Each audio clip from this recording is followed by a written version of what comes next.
Sinasabing ang pag-ibig ay parang ginto, kumikinang mahalaga at dalisay. Ngunit paano kung ang gintong iyon ay isa lamang palang huwad na pinturang nagtatago sa kalawang ng kataksilan? 3 taon, 1,075 araw na nanahimik si Magdalena Santos sa loob ng mansyon ng mga Fuentebella. Pinili niyang maging isang aninong walang tinig, isang asawang laging nakatungo, at isang manugang na tinitiis ang bawat matatalim na salitang tila mga latay sa kanyang kaluluwa. Ang akala niya ang kanyang pagsasakripisyo ang magsisilbing kuta ng kanyang tahanan. Ngunit sa ilalim ng nakatutunaw na init ng araw sa isang madilim at masikip na silid sa Cavite, habang ang bango ng piyesta ay humahalo sa nangsusulasok na amoy ng sabon, doon niya natanto ang pait ng katotohanan. Hindi siya itinuring na pamilya, siya ay itinuring na isang kasangkapan lamang upang busugin ang kasakiman ng mga taong kanyang pinahalagahan. Hindi nila alam ang babaeng pinaluluhod nila sa putikan ay ang siyang nagmamay-ari ng bawat lupang tinatapakan nila. Isang lihim na nakabaon sa ilalim ng bawat pagtitiis, isang kapangyarihang malapit ng sumabog. Makinig sa isang kwento ng pagtataksil ng masakit na pagbangon at ng matamis na katarungang isusulat sa sariling dugo at dangal. Dahil ang tunay na hiyas, gaano man ibaon sa limot, ay muling kikinang sa tamang panahon. Isang pirma lang, Magdalena, at matatapos ang pagdurusa mo. Huwag mong paabutin sa puntong pati ang huling hininga mo ay utang mo pa sa amin. Ang boses ni Doña Purificacion ay tila isang malamig na hanging umihip mula sa kabilang panig ng bakal na pinto. Nanunuot sa kailaliman ng mga buto ni Magdalena. Sa loob ng masikip at nangingitim na laundry room sa rooftop ng mansyon, ang tanging kasama ni Magdalena ay ang nangsusulasok na amoy ng sabon at ang nakakabinging ugong ng mga naglalakihang washing machine. 3 araw na siyang nakakulong sa impyernong ito. 3 araw na ang tanging natitikman ng kanyang tuyot na labi ay ang sarili niyang mga luha at ang alikabok na nalalaglag mula sa kisame. Naramdaman ni Magdalena ang marahas na pagpiga sa kanyang puso. Ang bawat butil ng pawis na dahan-dahang gumagapang sa kanyang noo ay tila mga paalala ng kanyang kamangmangan. Sa labas, ang masayang tugtugan ng banda para sa piyesta ng Cavite ay umaalingaw-ngaw, punong-puno ng buhay at tawanan. Ngunit sa itaas ng mansyong ito, sa ilalim ng nakatutunaw na sikat ng araw, ang isang asawa ay dahan-dahang pinapatay ng mga taong itinuring niyang pamilya. Bakit? Ang tanong na ito ay paulit-ulit na humahampas sa kanyang isipan, ngunit ang kanyang lalamunan ay tila binarahan ng tuyong buhangin, pinipigilan ang bawat pagsusumamo. Saan ako nagkulang? Ganito na lang ba ang halaga ko? Dahan-dahan niyang iniharap ang kanyang mukha sa maliit na siwang ng pinto. Nakita niya ang anino ng isang lalaki, ang lalaking minsang nangakong magiging kuta niya sa bawat bagyo. Si Teodoro. Magdalena, please. Pirmahan mo na kasi. Ang pabulong na sabi ni Teodoro, ang kanyang boses ay nanginginig hindi sa awa, kundi sa desperasyon ng isang taong nabaon sa sariling kasalanan. Malaki ang utang ko sa sabong, Magdalena. Hinahabol na ako ng mga financier ko sa Maynila. Ang BGC condo mo lang ang makapagliligtas sa atin. Huwag ka nang maging matigas ang ulo para naman ito sa kinabukasan natin. Parang isang dambuhalang pako ang itinarak sa dibdib ni Magdalena. Ang lalaking pinag-alayan niya ng 3 taon ng kanyang buhay, ang lalaking pinagkatiwalaan niya ng kanyang mga lihim, ay siya ring nagtulak sa kanya sa silid na ito upang sipsipin ang huling hibla ng kanyang yaman. Ang atin na sinasabi ni Teodoro ay kailanman ay hindi kasama si Magdalena. Ito ay para lamang sa kanyang bisyo at sa katusuhan ng kanyang ina. Naramdaman ni Magdalena ang panginginig ng kanyang mga kamay. Sa gitna ng kanyang panghihina, dahan-dahan niyang inabot ang kanyang paa. Doon sa loob ng kanyang lumang tsinelas nakatago ang kaisa-isang hiyas na hindi nila nakuha, ang Salcedo signet ring. Ang pagdama sa matigas na ginto na nagpapaalala sa kanya kung sino talaga siya.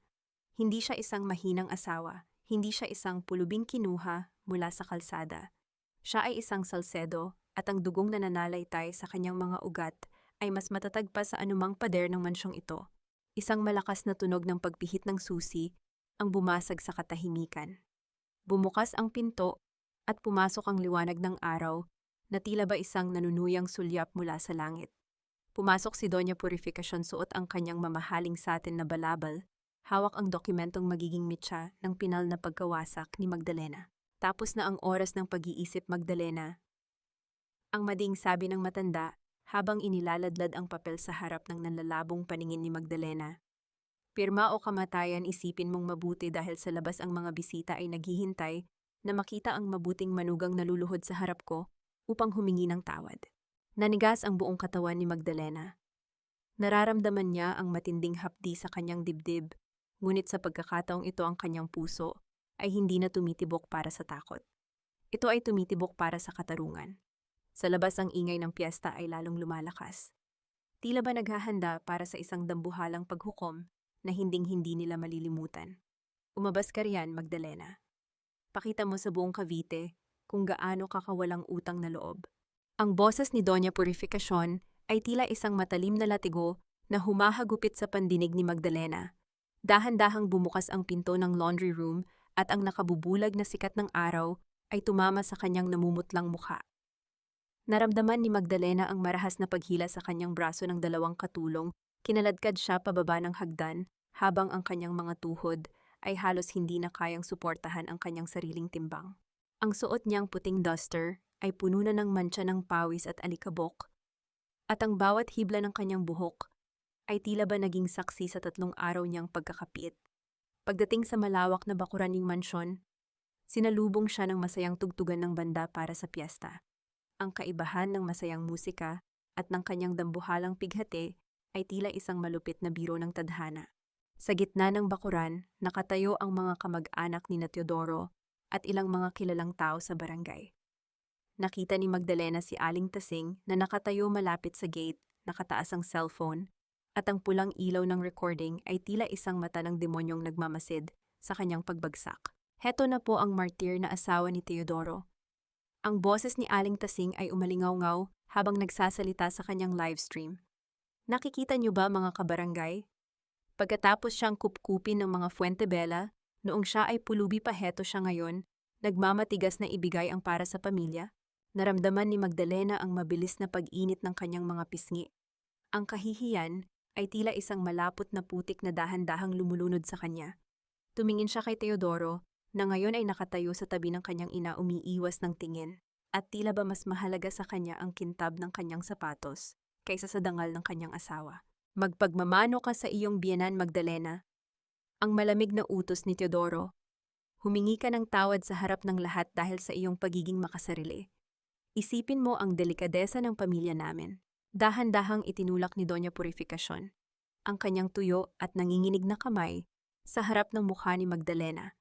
Isang kilos ng paggalang na sa pagkakataong ito ay naging simbolo ng kanyang ganap na pagkaalipin. Nararamdaman ni Magdalena ang panginginig ng kanyang sariling kamay habang pilit niyang inaabot ang palad ng matanda. Sa bawat segundong lumilipas ang mga bulong ng mga kapitbahay ay tila mga bubuyog na humuhuni ng panghuhusga. Napakawalang hiya naman pala niyan. Akala mo kung sinong Santa Ahas pala sa mansyon. Ang bawat salita ay isang latay sa kanyang puso. Ngunit sa gitna ng kanyang pagtungo, dahan-dahang hinaplos ni Magdalena ang kanyang talampakan sa loob ng kanyang lumang tsinelas. Naramdaman niya ang matigas na gilid ng kanyang Salcedo signet ring. Ang pagkakaupo sa gitna ng kahihiyan habang hawak ang kaisa-isang katotohanang hinding-hindi nila makukuha. Isang mapait na ngiti ang muntik ng sumilay sa kanyang mga labi.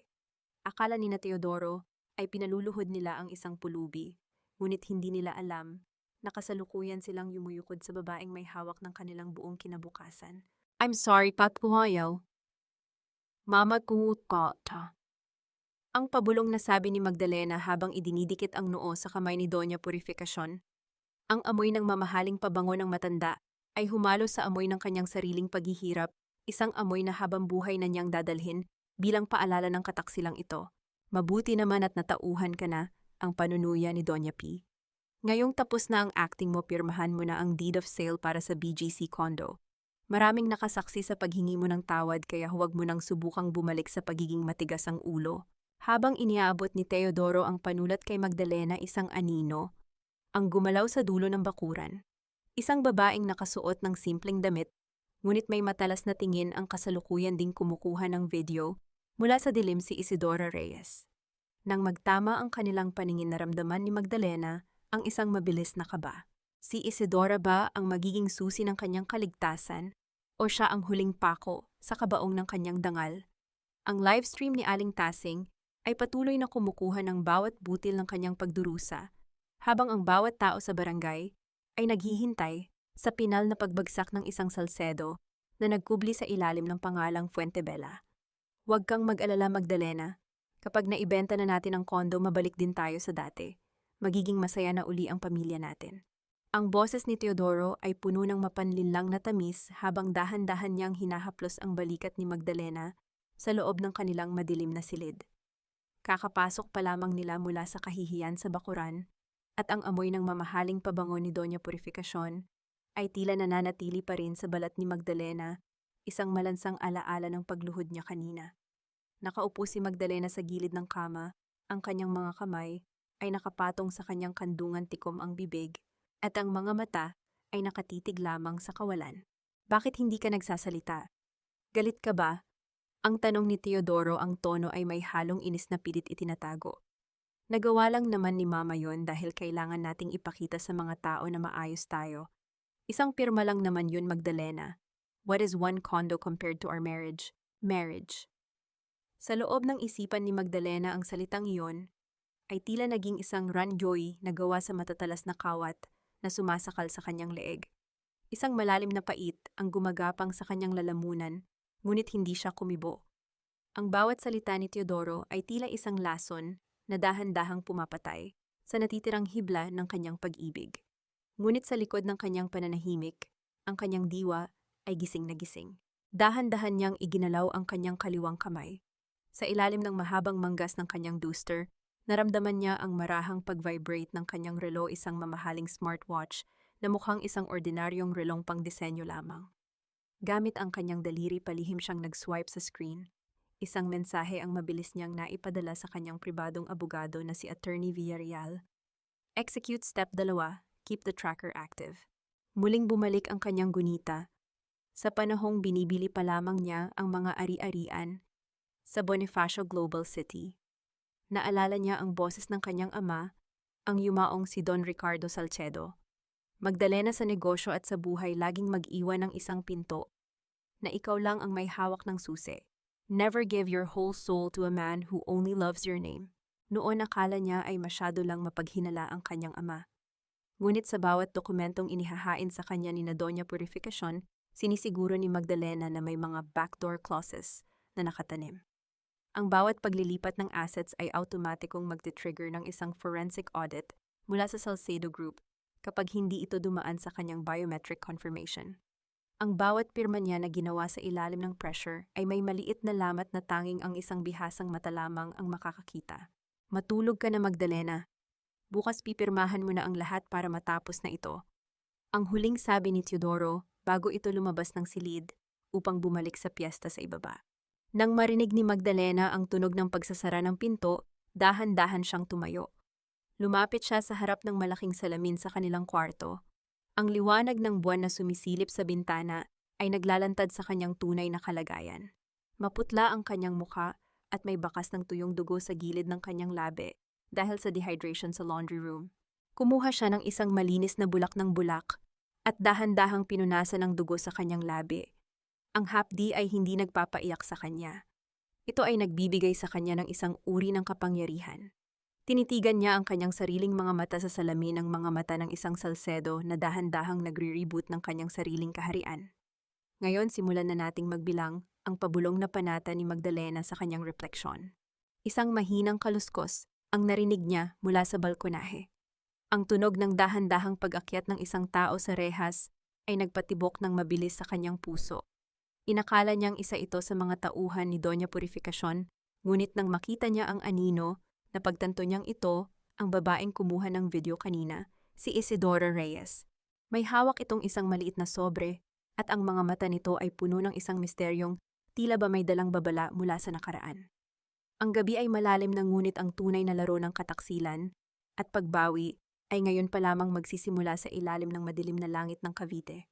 Magtiwala ka sa akin, Magdalena. Hindi lahat ng nasa mansyong ito ay kasing sama ni Doña Purificacion. Ililigtas kita.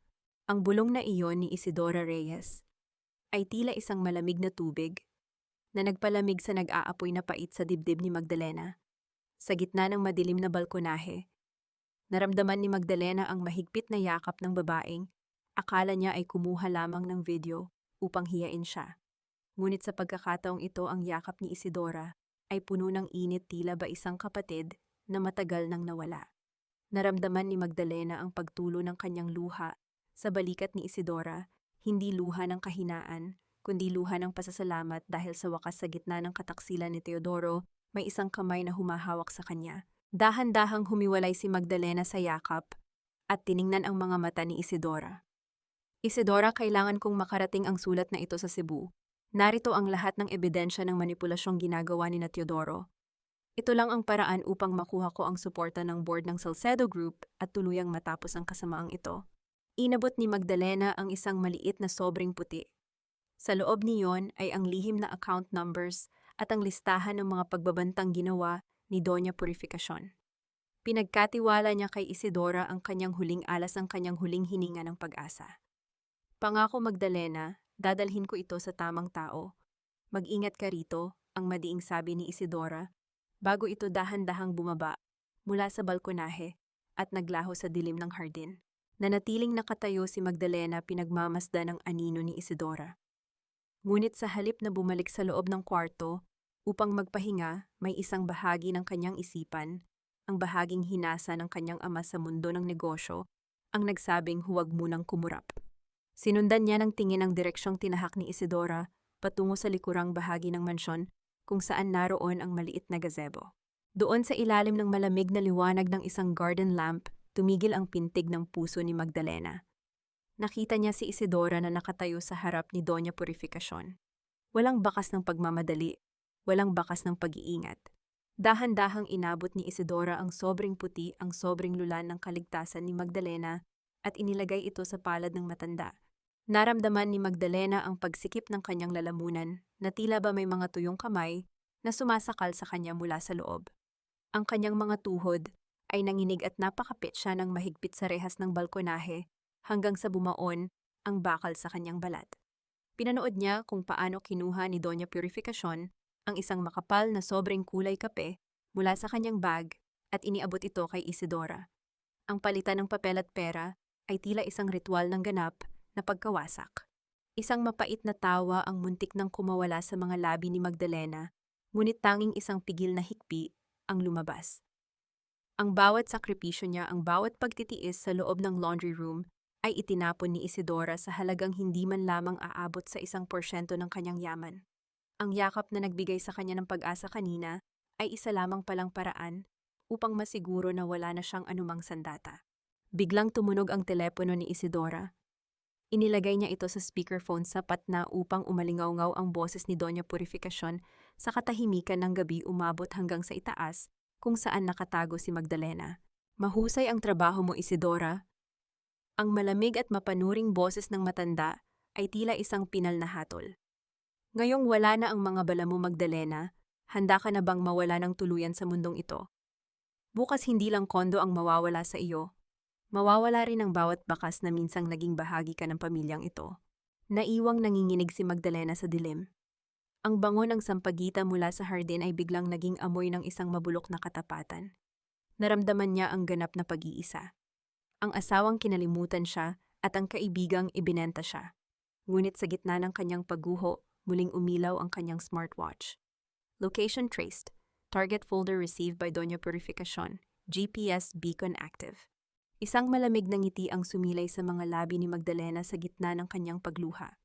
Hindi nila alam na ang sobrang ibinigay niya ay naglalaman ng mga dokumentong sadyang nilagyan ng digital tracker at mga maling impormasyon na maglalantad sa bawat kasabwat ni Doña Purificacion sa oras na buksan nila ito sa harap ng kanilang mga illegal financiers. Ang arkitekto ng kanyang sariling paghihiganti ay hindi kailanman naglalagay ng tunay na hiyas sa kamay ng isang taong hindi pa nasusubok sa apoy. Ang kataksilan ni Isidora ay bahagi lamang ng blueprint na ngayon ay nagsisimula ng mabuo sa dilim.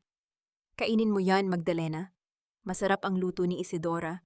Dapat ka pang magpasalamat dahil sa kabila ng pagiging suwail mo, pinapakain ka pa rin namin sa hapag na ito.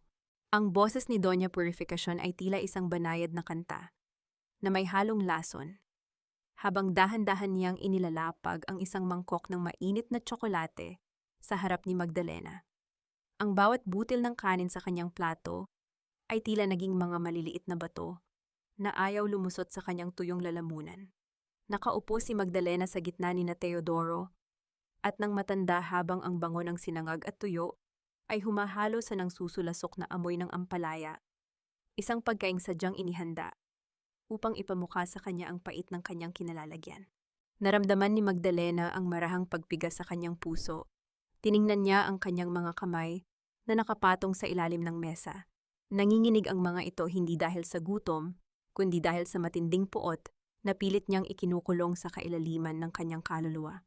Ang 10 taon ng pag-aalay niya ng buhay, ang bawat gabing hindi siya natulog upang ayusin ang mga gusot na papeles ng pamilya Fuentebella, ay tila ba naging abo lamang sa harap ng hapagkainang ito. Sabi ko naman sa'yo, babe, magiging okay din ang lahat. Ang pabulong na sabi ni Teodoro habang dahan-dahang hinahaplos ang kanyang likod.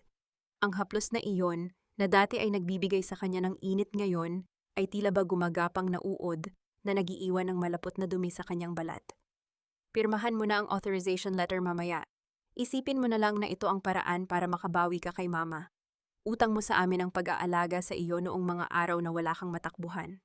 Isang mapait na tawa ang muntik nang kumawala sa mga labi ni Magdalena.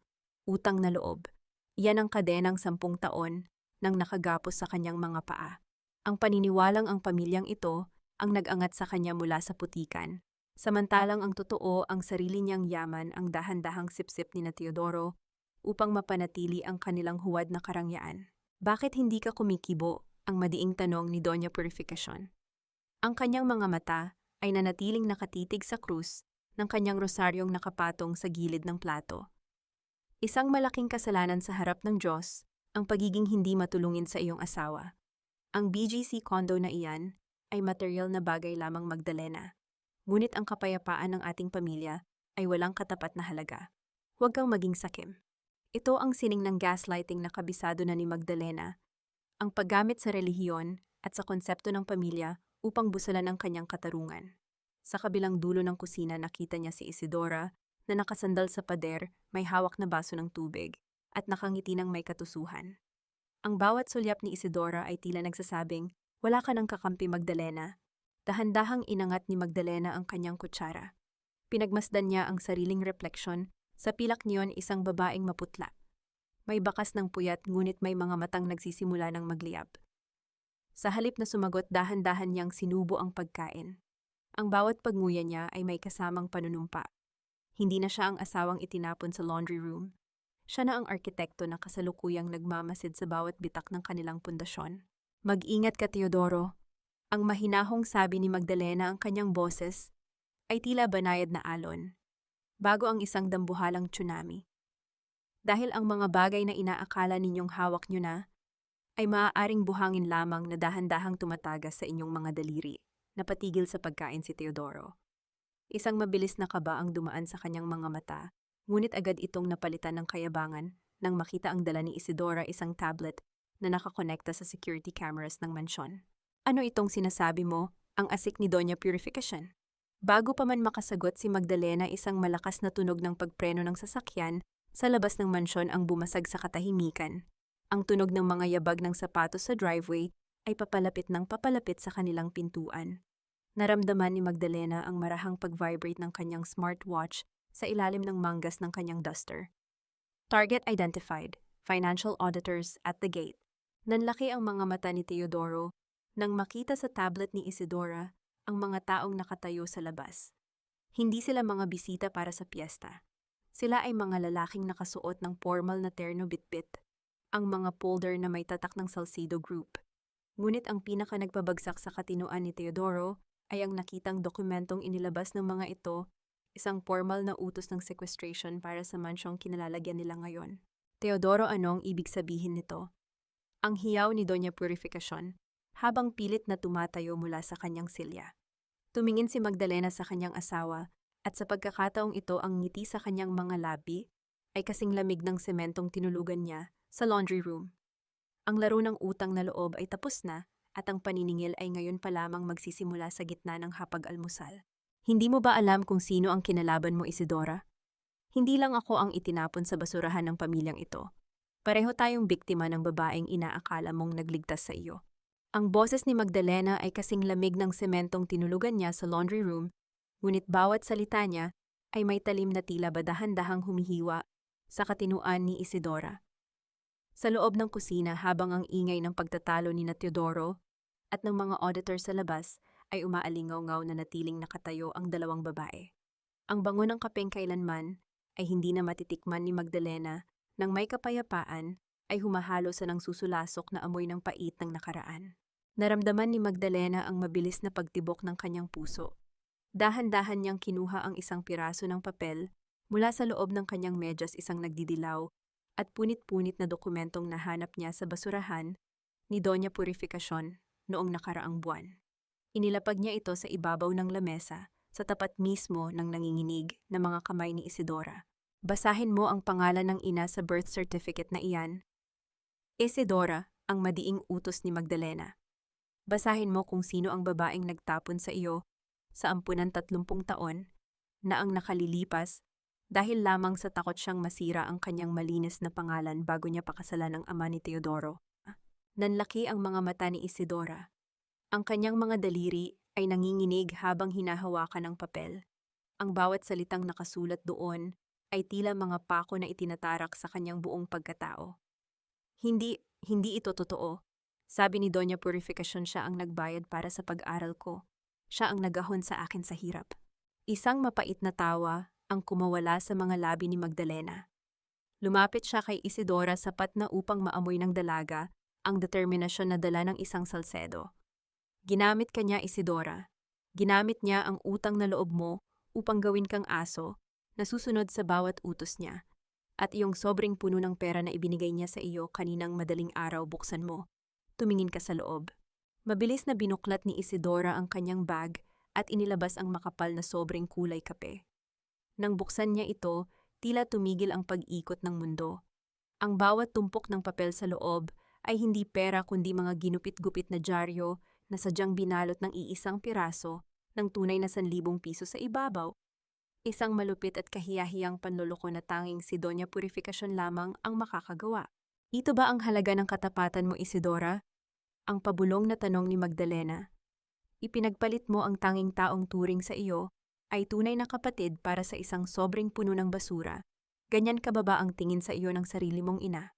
Napaupo si Isidora sa sahig, humahagulgol habang yakap ang sarili.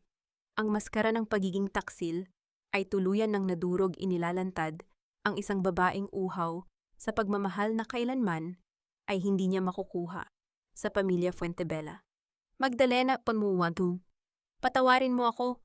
Ang pagsusumamo ni Isidora sa gitna ng kanyang pagluha. Wala akong alam. Akala ko pamilya na ang turing niya sa akin. Dahan-dahang lumuhod si Magdalena at hinawakan ang kamay ni Isidora. Hindi ito ang kamay ng isang kaaway, kundi kamay ng isang kakampi na ngayon lamang natagpuan ang kanyang tunay na sandigan. Huwag kang hihingi ng tawad sa akin, Isidora. Gamitin mo ang galit mo upang gawin ang tama. Ang mga auditor sa labas ay simula pa lamang. Ngunit kailangan ko ang iyong salaysay upang tuluyang mabulok sa kulungan ang babaeng nagtapon sa iyo. Narinig nila ang marahas na pagbukas ng pinto ng kusina. Pumasok si Doña Purificacion, ang kanyang mukha ay puno ng takot na may halong galit. Isidora, bakit mo kasama ang babaeng yan? Ibigay mo sa akin ang dokumentong nakuha mo sa kanya ngayon din. Tumingala si Isidora. Ang kanyang mga mata ay wala na ang takot na nakita ni Magdalena kanina. Tinitigan niya ang kanyang ina ng may matinding pandidiri bago niya pinunit ang sobrang puno ng dyaryo at isinaboy ito sa paanan ng matanda. Ang basura, Doña Purificacion, ay para lamang sa mga taong kasing dumi mo, ang malamig na sabi ni Isidora habang dahan-dahang tumatayo sa tabi ni Magdalena. Nanigas ang buong katawan ni Doña Purificacion. Ang kanyang huling alas ay naging abo na. Ngunit sa gitna ng tensyon, isang malakas na hiyaw ni Teodoro ang narinig mula sa salas kasunod ang tunog ng mabilis na pagtakbo ng mga tao. Ang katarungan ay narito na, ngunit isang huling balakid ang lilitaw na hindi inasahan ni Magdalena, isang lihim na dokumentong hawak ni Teodoro na maaaring magpabagsak sa Salcedo Group mismo. Akala mo ba ay matatapos ang lahat sa isang pirasong papel, Teodoro? Ang bawat pader ng mansyong ito ay itinayo ko sa aking pagsasakripisyo. At sa gabing ito ako rin ang kukuha ng bawat bato nito hanggang sa wala nang matira sa inyo. Ang boses ni Magdalena ay hindi na ang boses ng asawang nanginginig sa takot sa loob ng laundry room. Ito ay isang malamig at matalim na tinig na tila ba galing sa kailaliman ng isang nagyayelong karagatan. Sa gitna ng sala nakatayo si Teodoro habang mahigpit na hawak ang isang kulay asul na folder. Ang kanyang mukha ay nangingitim sa galit at ang kanyang mga mata ay nanlilisik habang nakatitig sa mga auditor na pilit pumapasok sa loob ng mansyon. Hindi kayo pwedeng pumasok dito. I have the signed loan agreement. Ang Salcedo Group ay may utang sa akin dahil sa pakikipag-merger. Ang sigaw ni Teodoro ang kanyang boses ay gumaralgal sa desperasyon. Magdalena, sabihin mo sa kanila. Sabihin mo sa kanila na ibinigay mo sa akin ang lahat. Dahan-dahang lumakad si Magdalena palabas ng kusina.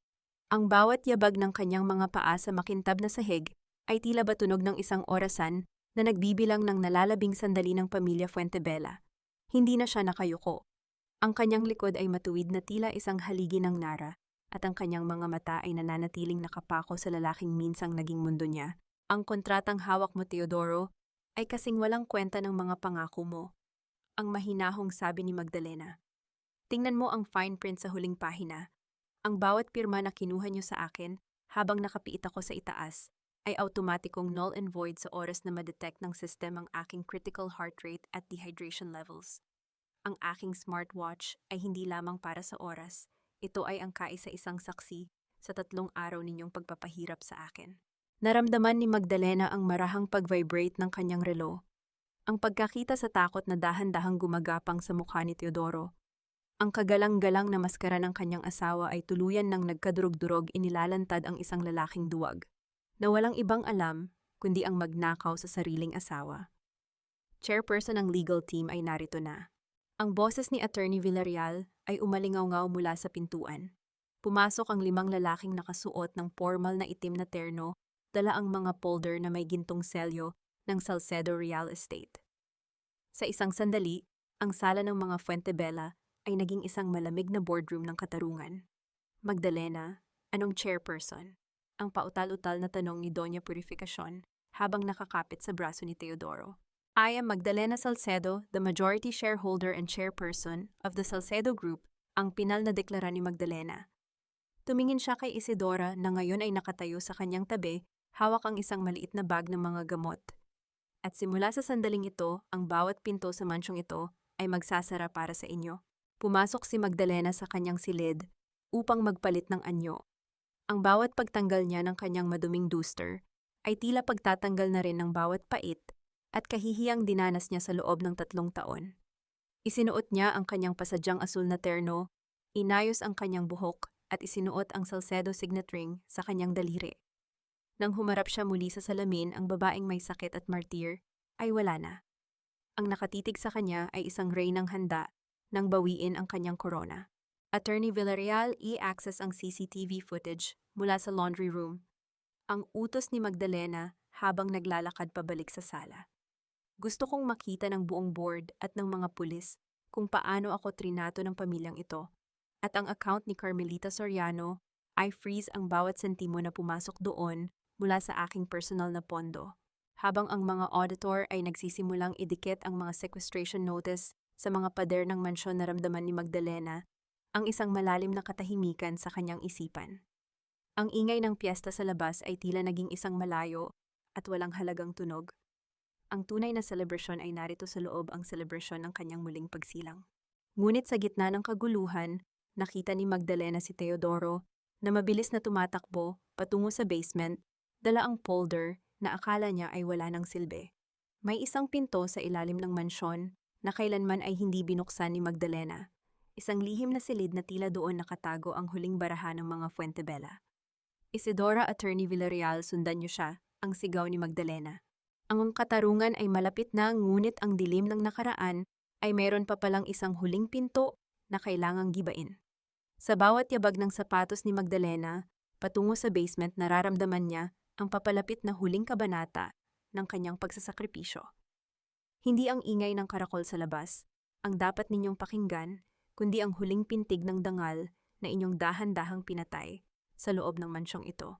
Ang boses ni Magdalena ay umalingaw-ngaw sa gitna ng malawak na bulwagan, nilulunod ang tunog ng mga tambol at masayang hiyawan mula sa prosesyon ng piyesta sa labas ng bakod. Nakatayo siya sa gitna ng silid kung saan ang mga nagniningning na chandelier ay tumatama sa kanyang asul na terno.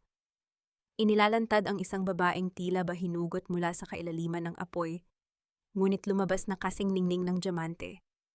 Sa kanyang paligid ang mga kamag-anak ng mga Fuentebella at ang mga matapobreng hasyendero ng Cavite ay napatigil sa kanilang pag-uusap, ang bawat isa ay tila naging estatwa sa pagkabigla.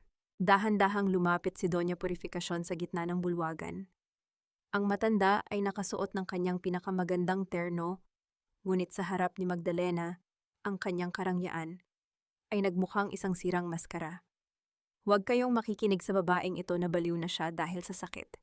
Ang sigaw ni Doña Pi, ang kanyang boses ay nanginginig sa desperasyon. Guardia, bakit hinahayaan ninyong makapasok ang impostorang ito? Impostora niya ang panunuyan ni Magdalena habang naglalakad patungo sa projector screen na nakahanda sana para sa anunsyo ng kanilang merger. Attorney Villarreal, i-play mo ang huling recording.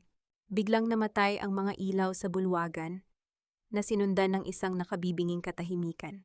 Sa dambuhalang screen bumungad ang isang malabong imahe mula sa CCTV na itinanim ni Magdalena ang loob ng masikip at madilim na laundry room.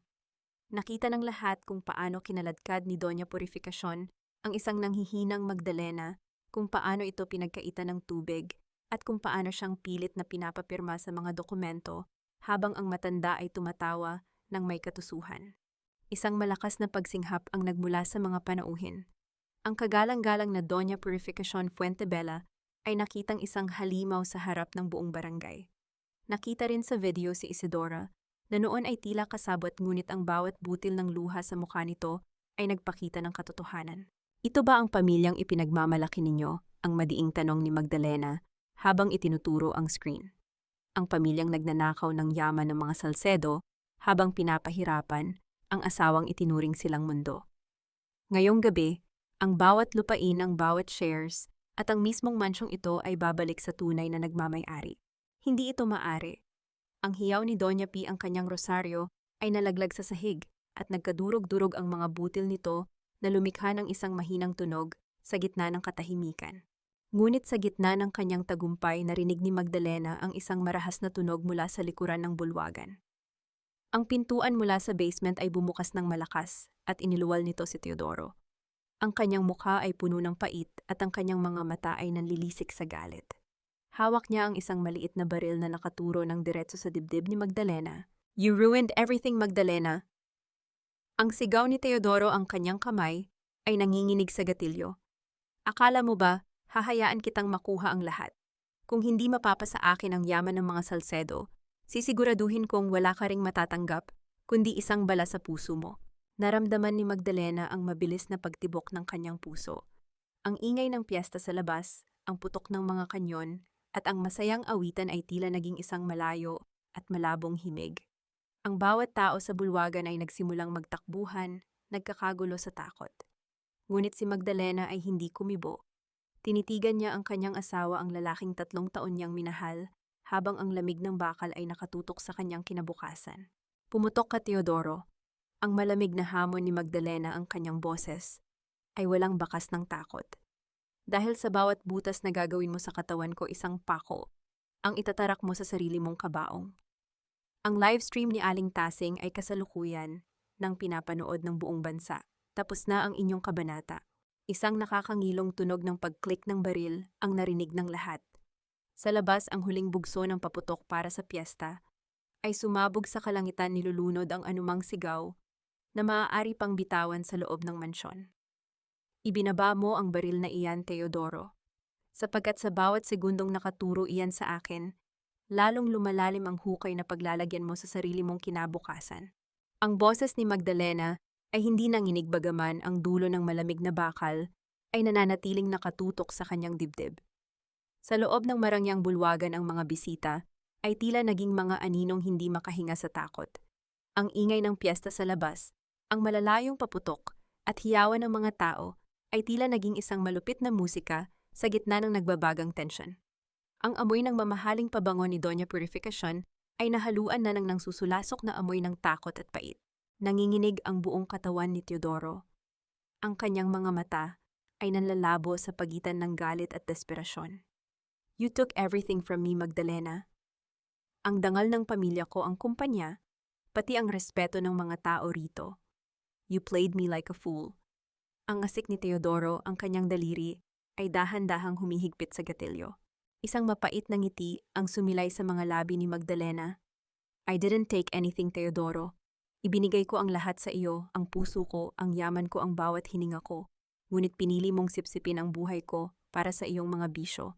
Ang tanging ginagawa ko ngayong gabi ay bawiin ang mga bagay na kailanman ay hindi naging inyo. Biglang ang nakabibinging tunog ng mga sirena ng pulis ay umalingaw-ngaw mula sa labas ng bakod, dahan-dahang lumalapit at tila humihiwa sa katahimikan ng gabi. Ang tunog ng mabibigat na yabag ng mga sapatos sa marmol na sahig ng veranda ay nagbigay ng hudyat na ang katarungan ay narito na. Bitawan mo ang baril, Teodoro Fuentebella, na papaligiran na kayo. Ang boses ng isang opisyal ay umalingaw-ngaw sa buong mansyon. Nataranta si Teodoro, lumingon siya sa pintuan at sa pagkakataong iyon mabilis na kumilos si Isidora. Sa isang mabilis at matapang na galaw, hinablot ni Isidora ang braso ni Teodoro, pilit na inilalayo ang baril mula kay Magdalena.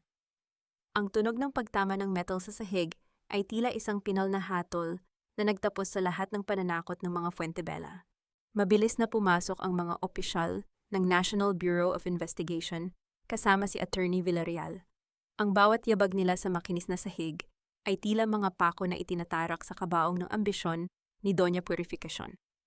Teodoro Fuentebella, Doña Purificación Fuentebella at Carmelita Soriano, you are under arrest for illegal detention, falsification of public documents at attempted murder.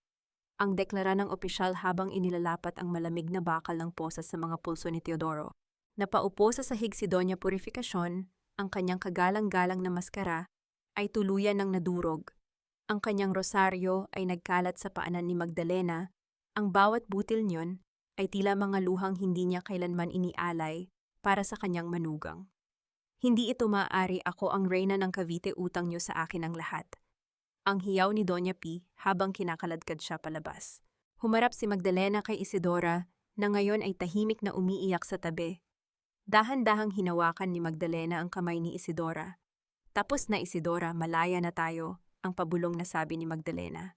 Hindi pa po, ate, ang gumaralgal na sagot ni Isidora habang iniaabot ang isang maliit na recorder na nakuha niya mula sa basement. Narito ang huling pag-amin ni Teodoro. Inamin niya kung paano nila pinatay ang tatay mo sa pamamagitan ng dahan-dahang paglalason sa kanyang mga gamot 10 taon na ang nakalilipas. Naramdaman ni Magdalena ang biglang paghinto ng kanyang mundo. Ang pait ng katotohanan ay mas matindi pa sa init ng laundry room. Ang pamilyang minahal niya ay ang pamilyang pumatay sa kanyang pinagmulan. Ang katarungan ay narito na, ngunit ang presyo nito ay ang pagkawasak ng huling alaala ng kanyang kaligayahan. Habang isinasakay ang mga Fuentebella sa sasakyan ng pulis, ang livestream ni Aling Tasing ay patuloy na kumukuha ng bawat butil ng kanilang kahihiyan. Ang bawat tawa ng mga kapitbahay noon ay napalitan ng mga bulong ng pandidiri. Ang karma ay dumating hindi bilang isang aksidente, kundi bilang isang arkitektong marunong maningil. Ngunit sa gitna ng katahimikan ng bulwagan, napansin ni Magdalena ang isang dokumentong nalaglag mula sa bulsa ni Teodoro. Isang lumang titulo ng lupa na may tatak ng Salcedo Group. Ngunit may nakasulat na pangalan sa likod na kailanman ay hindi niya nakita. Isang pangalang magbubukas ng isang bagong lihim na maaaring bumago sa lahat ng alam ni Magdalena tungkol sa kanyang sariling pamilya. Ang bawat pader ng mansyong ito ay hindi itinayo sa matibay na bato, kundi sa mga kaluluwang inyong ninakawan ng dangal.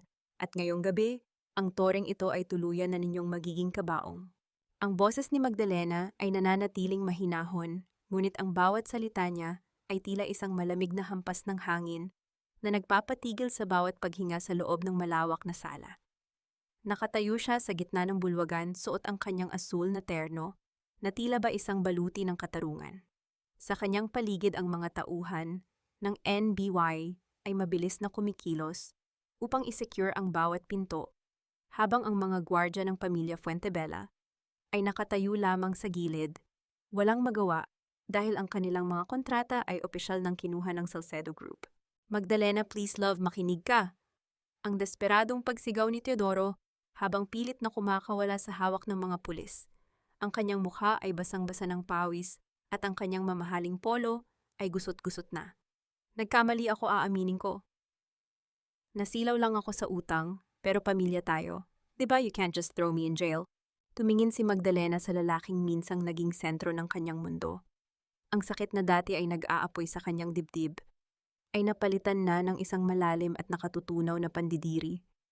Hindi negosyo ang pag-ibig, Teodoro, at ang pamilyang itinayo sa ibabaw ng dugo ng aking ama ay hinding-hindi kailanman magiging tahanan. You chose your cards, Teodoro. Now deal with the hand you're given. Walang hiya kang babae, pinasok ka namin sa mansyong ito nung wala kang kahit na ano. Ang hiyaw ni Doña Purificacion mula sa sahig.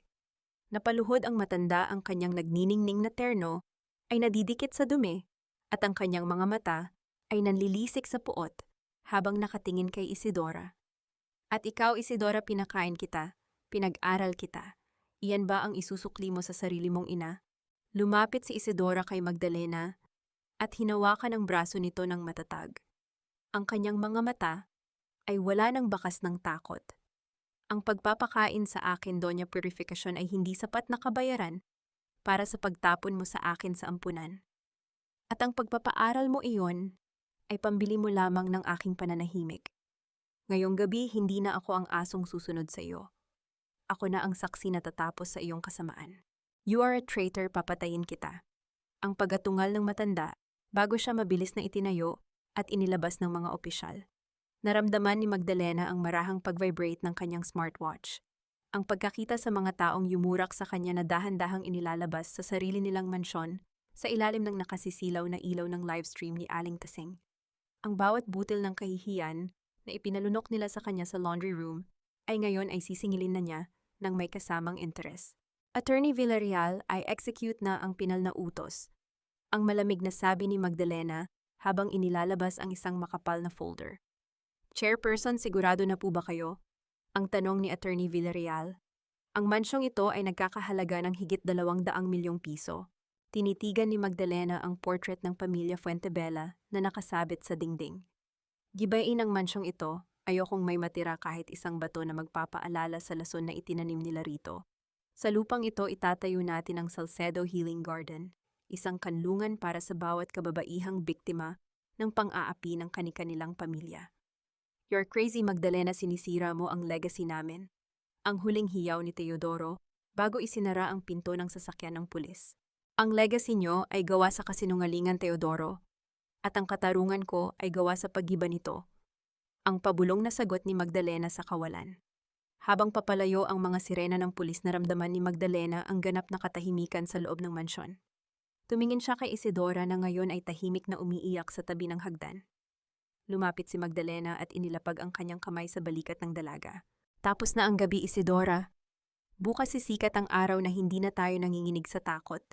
Ang malumanay na sabi ni Magdalena. Ngunit sa gitna ng kanilang sandali, napansin ni Magdalena ang isang maliit na pulang ilaw na kumukurap sa ilalim ng study table ni Teodoro, isang recording device na hindi napansin ng NBI. Nang kunin niya ito, at pakinggan ang huling file, naramdaman ni Magdalena ang mabilis na paglamig ng kanyang dugo. Isang boses ang narinig niya, isang boses na hindi kay Teodoro, hindi kay Purificacion, kundi boses ng kanyang sariling ama na tila ba nakikipag-usap sa isang taong hindi niya kilala. Huwag mong hahayaang mahanap ni Magdalena ang orihinal na di mabilang na bank accounts sa Cebu, sapagkat ang yaman ng mga Salcedo ay may bahid din ng itim na kasaysayan. Napatigil ang paghinga ni Magdalena. Ang tagumpay niya ngayong gabi ay nabalutan ng isang bagong anino. Ang katarungang akala niya ay ganap na ay mayroon pa palang isang madilim na pinto na hindi pa nabubuksan. Habang ang unang sinag ng bukang liwayway ay sumisilip sa bintana, naramdaman ni Magdalena na ang presyo ng kanyang kalayaan ay mas mataas pa kaysa sa inakala niya. Ang bawat patak ng tinta sa papel na ito ay tila pagpapatid sa huling hibla ng kadenang 10 taon na gumagapos sa aking paghinga. Nakatayo si Magdalena sa harap ng malawak na bintana ng kanyang bagong opisina sa Makati. Ang sikat ng araw ay dahan-dahang sumisilip sa pagitan ng mga nagtataasang gusali, nagbibigay ng gintong liwanag sa kanyang asul na terno. Sa kanyang mesa nakalatag ang pinal na kopya ng divorce at annulment papers. Dahan-dahan niyang kinuha ang kanyang pluma. Nararamdaman niya ang gasgas ng ginto sa kanyang daliri, ang marahang pagdampi ng dulo ng panulat sa puting papel. Sa bawat kurba ng kanyang lagda, tila ba dahan-dahang nababawasan ang bigat sa kanyang dibdib. Wala na ang pangalang Fuentebella sa dulo ng kanyang pirma. Ngayong umaga siya na muli, si Magdalena Salcedo, ang babaeng hindi na kailangang magtago sa anino ng kahit sino. Chairperson, narito na po ang mga dating tauhan sa mansyon sa Cavite. Ang mahinahong boses ni Attorney Villarreal mula sa pintuan. Pumasok ang mga katulong na minsang naging saksi sa kanyang paghihirap sa laundry room. Ang kanilang mga mukha ay puno ng matinding hiya at takot hindi makatingin nang diretso sa babaeng dati ay kanilang minalit sa utos ni Doña Purificacion. Lumapit si Magdalena sa kanila. Sa halip na galit iniabot niya sa bawat isa ang isang sobreng naglalaman ng sapat na halaga upang makapagsimula sila ng bagong buhay. Tanggapin ninyo ito, ang malumanay na sabi ni Magdalena. Hindi ito pambayad sa inyong pananahimik noon, kundi pondo para sa inyong kinabukasan. Huwag na ninyong hahayaan na ang takot sa isang makapangyarihang tao ang magbulag sa inyo sa katotohanan. Nang makaalis ang mga ito, dahan-dahang lumapit si Isidora. Nakasuot na siya ng maayos na damit, ang kanyang mga mata ay nagniningning sa pag-asang ngayon lamang niya naramdaman. Ate Magdalena, salamat. Sa unang pagkakataon naramdaman ko na tao rin pala ako. Hinawakan ni Magdalena ang kamay ni Isidora. Hindi ka na mag-iisa, Isidora. Ang Salcedo Healing Garden na itatayo natin sa Cavite ay para sa mga gaya natin, at ikaw ang gusto kong mamahala roon. Ang pagkakaupo sa gitna ng kanyang sariling kaharian, hindi dahil sa yaman, kundi dahil sa ganap na pagbawi sa kanyang sarili. Ngunit sa kabila ng katarungang ito, naramdaman ni Magdalena ang biglang paglamig ng kanyang mga kamay. Napatingin siya sa maliit na recording device na nakapatong sa kanyang mesa, ang boses ng kanyang ama na nagsasabing ang yaman ng mga Salcedo ay may bahid ng itim na kasaysayan. Binuksan niya ang isang lumang folder na nakuha ni Attorney Villarreal mula sa archives ng kumpanya. Habang binabasa ang mga ulat mula sa panahon ng kanyang lolo, naramdaman niya ang marahas na pagpiga sa kanyang puso. Ang pundasyon ng Salcedo Group ay itinayo pala sa ibabaw ng panggigipit sa mga maliliit na magsasaka sa Cebu, isang katotohanang itinago ng kanyang ama upang protektahan ang kanyang dangal. Ang katarungan, Attorney Villarreal, ay hindi lamang para sa mga kaaway, ang pabulong na sabi ni Magdalena habang nakatingin sa mga dokumento. Ito ay dapat magsimula sa sarili nating bakuran. Naramdaman ni Magdalena ang isang malalim na pagkapagod. Ang kabanata ng mga Fuentebella ay tapos na, ngunit ang laban para sa tunay na kalinisan ng kanyang pangalan ay ngayon pa lamang nagsisimula. Ang presyo ng kalayaan ay hindi lamang ang pag-alis sa isang madilim na mansyon, kundi ang lakas ng loob na ayusin ang bawat bitak ng nakaraan kahit gaano pa ito kasakit. Dahan-dahang lumakad si Magdalena patungo sa balkonahe. Ang hangin ay may dalang amoy ng sampagita at alat ng dagat. Inilabas niya ang susi ng laundry room na matagal niyang itinago bilang paalala. Sa isang mabilis na pagkilos, inihagis niya ito sa malayo. Pinanood ang pagbagsak nito sa gitna ng abalang kalsada, sa ibaba hanggang sa mawala ito sa paningin. Ngunit sa gitna ng kanyang paghinga, nang malalim tumunog ang kanyang telepono. Isang mensahe mula sa piitan sa Cavite. Si Teodoro ay kasalukuyang naghihingalo matapos ang isang gulo sa loob ng selda, at ang huling salitang binanggit nito, bago mawalan ng malay, ay ang pangalan ni Magdalena kasama ang isang address sa Cebu na kailanman ay hindi pa naririnig ng babae. Isang taon ang mabilis na lumipas, tila isang mahabang tag-ulan na natapos sa pagsikat ng isang masiglang araw. Sa dalampasigan ng Cebu kung saan ang asul na karagatan ay dahan-dahang humahalik sa mapuputing buhangin, nakatayo si Magdalena Salcedo. Ang dahan-dahang pag-ihip ng hangin mula sa dagat ay may dalang alat at tamis, isang halimuyak na hindi na nakakasakal, kundi nagbibigay ng puwang para sa isang pusong pagod na muling huminga ng malaya. Wala na ang bigat sa kanyang dibdib na tila isang dambuhalang batong matagal niyang dinala. Ang address na ibinigay ni Teodoro bago ito pumanaw sa loob ng piitan ay hindi pala humantong sa higit pang yaman o higit pang kasamaan. Natagpuan ni Magdalena ang isang maliit na baryo ng mga magsasaka, ang mga pamilyang pinagkaitan ng katarungan ng kanyang lolo noong unang panahon.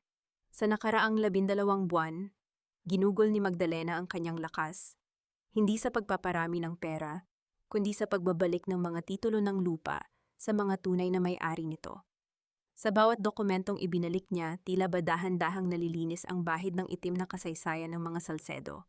Nahanap na ba ni Magdalena ang kapatawaran? Oo, ngunit hindi sa paraang iniisip ng marami. Pinatawad na niya ang kanyang sarili sa 3 taon na hinayaan niyang maging anino siya ng ibang tao. Para kay Teodoro, tanging isang tahimik na panalangin ang inialay niya sa puntod nito, isang pagkilala na ang galit ay isa ring uri ng gapos na kailangan niyang kalasin upang siya ay tunay na lumaya. Si Doña Purificación ay nananatili sa loob ng rehas, namumuhay sa sarili nitong mundo ng mga anino at pagsisisi, habang si Magdalena ay hindi na tumitingin sa likuran. Ang tunay na kapayapaan para sa kanya ay ang kawalan na ng pakialam sa mga taong minsang sumira sa kanya. Dahan-dahang lumapit si Isidora sa kanyang tabi, may dalang 2 tasa ng mainit na tsaa. Chairperson, tumawag po ang Legal Center sa Cavite. Punong-puno na raw ang Salcedo Healing Garden ng mga kababaihang naghahanap ng bagong simula.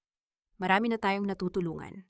Ngumiti si Magdalena, isang ngiting totoo na nagmumula sa kailaliman ng kanyang kaluluwa. Kinuha niya ang tasa mula kay Isidora, dinaramdam ang init nito sa kanyang palad. Hindi na ako ang chairperson nila, Isidora. Ako ay isa lamang babaeng natutong magtanim ng sariling katarungan. Ang pagmamasid sa paglubog ng araw nang walang takot na baka muling sumapit ang dilim. Ang laundry room ay naging isang malayo at malabong alaala, at ang bawat hikbi niya noon ay naging matatag na pundasyon ng kanyang kasalukuyan. Sa mga kababaihang nakikinig sa kanyang kwento, isa lamang ang nais iwan ni Magdalena bilang aral. Ang pag-ibig ay hindi dapat maging isang piitan na sumasakal sa iyong pangarap. Ang pamilya ay hindi dapat maging dahilan upang talikuran mo ang iyong sariling liwanag. Ang tunay na hiyas ay hindi ang diamanteng isinusuot sa leeg, kundi ang lakas ng iyong loob na tumayo sa sarili mong mga paa at sabihing, ang aking dangal ay hindi para sa inyong kasakiman. Habang ang huling sinag ng araw ay dahan-dahang naglalaho at nagpipinta ng kulay ginto sa kalangitan, naramdaman ni Magdalena ang ganap na laya. Ang bango ng sampagita ay mananatili hindi lamang sa kanyang bakuran sa Cavite, kundi sa bawat hakbang ng kanyang bagong simula sa Cebu. Si Magdalena Salcedo ay hindi na ang asawang itinapon. Siya na ang reyna ng sarili niyang mundo, malaya, matatag, at punong-puno ng pag-asa para sa bawat bukang liwayway.